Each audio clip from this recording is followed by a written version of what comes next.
Depuis plus de 2000 ans, il y a toujours eu des guerres et des rumeurs de guerre. Certains s'en servent pour montrer que le signe que Jésus a donné s'accomplit.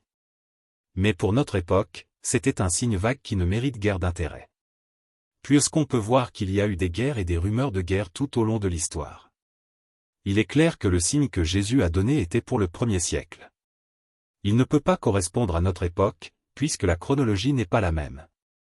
En effet, Jésus a donné ce signe pour reconnaître la destruction de Jérusalem, de 66 à 70. C'est dans cette période que le signe s'est accompli.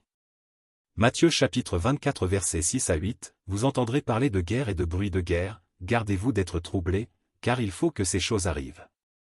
Mais ce ne sera pas encore la fin.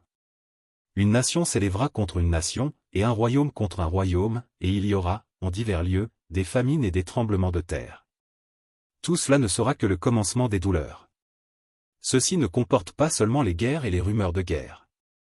Il y a aussi les tremblements de terre, les pestes et les épidémies, la famine. Et nous pouvons constater que cela concernait Jérusalem. Rien dans les textes ne dit qu'à notre époque, il en sera de même. Le livre de Zacharie au chapitre 14 nous dit exactement ce qui va se passer. Et cela ne correspond pas à ce que Jésus a dit pour son époque.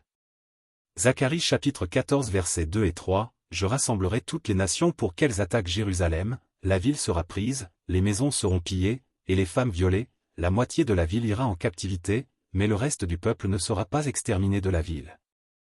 L'Éternel paraîtra, et il combattra ces nations, comme il combat au jour de la bataille. » Le livre de la Révélation aussi parle de ce moment.